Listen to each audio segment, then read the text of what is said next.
Assalamualaikum warahmatullahi wabarakatuh. Alhamdulillahirabbil alamin. Alhamdulillahilladzi hadana li hadza wa ma kunna linahtadiya laula an hadanallah. Asyhadu an la ilaha illallah wahdahu la syarikalah wa asyhadu anna Muhammadan abduhu wa rasuluh. Allahumma shalli ala Muhammad wa ala ali Muhammad. Amma ba'd. Pemirsa yang dirahmati Allah Subhanahu wa taala, mari kita bersyukur kepada Allah Subhanahu wa taala yang telah memberikan kita banyak sekali kenikmatan sehingga kita sampai di tanggal 29 Ramadan ini dalam keadaan sehat walafiat. Sebenarnya Rasulullah Shallallahu alaihi wasallam pernah bersabda, "Ajaban li amril mu'min." Sungguh menakjubkan perkara seorang mukmin. Inna amrahu kullahu lahu khair. Setiap perkaranya merupakan sebuah kebaikan. Walaisa dzalika li ahadin illa lil mu'min. Dan ini tidak diberikan kepada selain orang yang beriman kepada Allah Subhanahu wa taala. Apa itu? In asabathu sarra'u syakara fakana khairal lah. Apabila diberikan kenikmatan oleh Allah Subhanahu wa taala, maka dia bersyukur dan ini adalah kebaikan untuknya. Wa in asabathu darra'u sabara fakana khairallah. Dan apabila diberikan musibah oleh Allah Subhanahu wa taala, maka dia bersabar dan ini adalah kebaikan baginya. Semua manusia di dunia ini tidak akan pernah jauh-jauh dari dua keadaan ini. Yang pertama, jika dia tidak diberikan kenikmatan, maka dia akan diberikan musibah oleh Allah Subhanahu wa taala. Apabila dia bersyukur dan bersabar, maka itu kebaikan untuknya. Akan tetapi apabila diberikan kepada selain orang Islam, mau dia bersabar ataupun bersyukur, maka tidak akan ada artinya apa-apa di sisi Allah Subhanahu wa taala. Pemirsa yang dirahmati Allah Subhanahu wa taala, Islam mengatur seluruh kehidupan kita, mulai dari keluar rumah sampai kembali lagi ke dalam rumah. Keluar rumah kita harus berdoa. Naik kendaraan kita juga harus berdoa. Masuk ke masjid, kita juga harus berdoa. Keluar dari masjid, kita juga harus berdoa. Bahkan masuk ke dalam kamar mandi, keluar kamar mandi, kita dianjurkan berdoa kepada Allah Subhanahu wa taala. Saking kompleksnya ajaran Islam. Ajaran Islam mengatur dari hubungan hamba kepada Allah Subhanahu wa taala. Dan juga bahkan hubungan hamba dengan hamba yang lain diatur di dalam Islam. Hubungan kita dengan kerabat kita. Biasa kita sebut sebagai silaturrahim. Nabi Muhammad SAW mengancam orang yang suka memutus tali silaturrahim. La yadkhulul jannah, tidak masuk surga. Apakah dia orang yang berzina? Apakah dia orang yang korupsi? Ataukah dia pembunuh? La yadkhulul jannah, tidak masuk surga. Siapa dia? Qati'ur rahim, yaitu orang yang suka memutus tali silaturrahim. Itulah sebabnya kenapa daging kurban itu dibagi menjadi 3. Yang pertama untuk pekurbannya, yang kedua untuk tetangga, kerabat dekat, sahabat, yang ketiga untuk fakir miskin. Daging kurban untuk yang berkurban ini sudah masuk akal. Sudah selayaknya dia mendapatkannya karena dia yang berkurban. Daging kurban untuk fakir miskin sudah pasti karena mereka yang membutuhkan. Akan tetapi daging kurban untuk kerabat, sahabat, tetangga dekat. Kenapa Allah memberikan bagian untuk mereka? Di sini Allah Subhanahu wa taala ingin memberikan syariat kepada kita bahwa sambung silaturahim. Banyak sekali orang yang kuat tahajud tiap malam.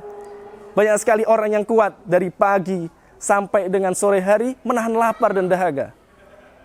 Banyak sekali orang yang mampu untuk bersedekah, akan tetapi satu hal yang sangat sulit adalah memaafkan kesalahan orang lain.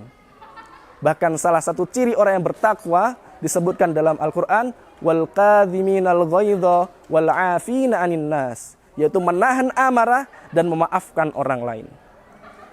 Rasulullah Shallallahu alaihi wasallam bersabda, laisa syadidu bis sur'ah, bukanlah disebut sebagai orang yang kuat bukanlah disebut sebagai orang yang kuat, dia yang pandai bergulat.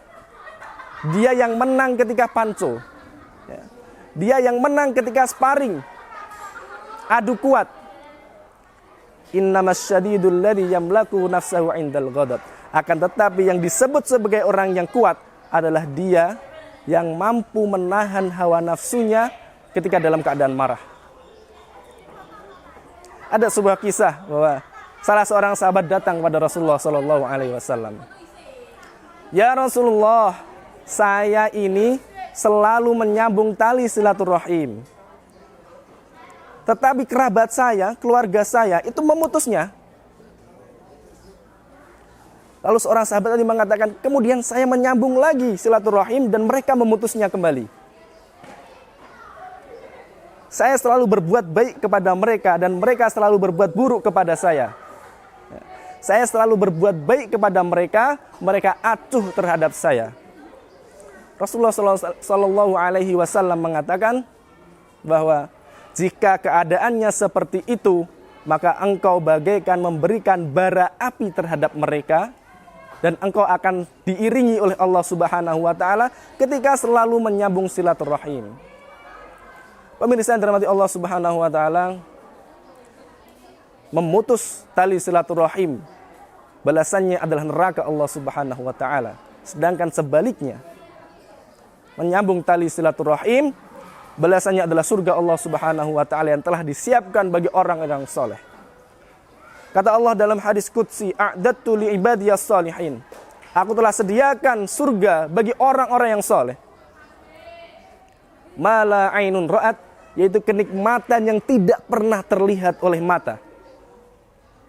Wala udhunun sami'at, dan kenikmatan yang mana tidak pernah terdengar oleh telinga. Bahkan yang terakhir, wala khatara ala qalbihi bashar, dan tidak pernah terbesit sedikit pun di dalam hati manusia. Lalu bagaimana cara kita untuk bersilaturahim? Aisyah radhiyallahu anha pernah sangat cemburu terhadap satu orang. Maghirtu ala ahadin min nisa'in Nabi sallallahu alaihi wasallam. Maghirtu ala Khadijah radhiyallahu anha. Aku tidak pernah cemburu terhadap istri-istri Nabi sallallahu alaihi wasallam melebihi kecemburuanku terhadap Khadijah radhiyallahu anha. Wa ma ra'aituha qat. Padahal aku tidak pernah bertemu, melihat kepada Khadijah. Artinya ketika Khadijah hidup, Aisyah belum lahir ketika itu. Jadi Aisyah belum pernah bertemu sama sekali dengan Khadijah radhiyallahu anha. Akan tetapi Aisyah cemburunya luar biasa kepada Khadijah radhiyallahu anha. Walakin kana yuksiru dzikraha. Akan tetapi Rasulullah sallallahu alaihi wasallam itu sering menyebut-nyebut kebaikan Khadijah radhiyallahu anha, bahwa Khadijah itu begini, dia itu menginfakkan hartanya seluruhnya untuk dakwah Nabi Muhammad sallallahu alaihi wasallam. Wa rubbama dhahaba syata. Dan Nabi Muhammad sallallahu alaihi wasallam sering menyembelih kambing, thumma yuqatti'uha a'dha. Kemudian membagi beberapa bagian. Thumma yab'atsuha fi sadaiki Khadijah. Kemudian dibagi-bagikan kepada kerabat-kerabat teman dekat Khadijah radhiyallahu anha. Maka suatu ketika, farubbama qultulah, Khadijah radhiyallahu anha, Aisyah radhiyallahu anha berkata kepada Nabi Muhammad sallallahu alaihi wasallam, ka'allam yakun fid dunya illa Khadijah. Seakan-akan di dunia ini tidak ada wanita selain Khadijah. Saking cemburunya Aisyah radhiyallahu anha terhadap Khadijah. Lalu Nabi Muhammad sallallahu alaihi wasallam memberitahukan, bersabda, fayaqul innaha kanat wa kanat. Sesungguhnya Khadijah itu begini, begini, begini. Diceritakan tentang Khadijah, bagaimana kebaikan Khadijah radhiyallahu anha. Wa kana li minha walad. Dan hanya dengan dialah saya dikaruniai anak oleh Allah Subhanahu wa taala. Luar biasa, pemirsa yang dirahmati Allah Subhanahu wa taala. Salah satu cara agar kita bisa menyambung tali silaturahim adalah dengan memberikan hadiah kepada kerabat-kerabat terdekat dari istri, orang tua, atau saudara-saudara kita. Seperti yang dicontohkan oleh Nabi Muhammad SAW. Apalagi sebentar lagi kita masuk di bulan Syawal, yang mana di Indonesia memiliki budaya saling maaf-memaafkan. Pulang ke desa untuk saling maaf-memaafkan. Mudah-mudahan kita mendapatkan ganjaran surga Allah Subhanahu wa taala karena kita telah menjalin tali silaturahim. Demikian yang dapat saya sampaikan. Mudah-mudahan bisa bermanfaat. Aqulu qouli hadza wastaghfirullah li wa lakum. Assalamualaikum warahmatullahi wabarakatuh.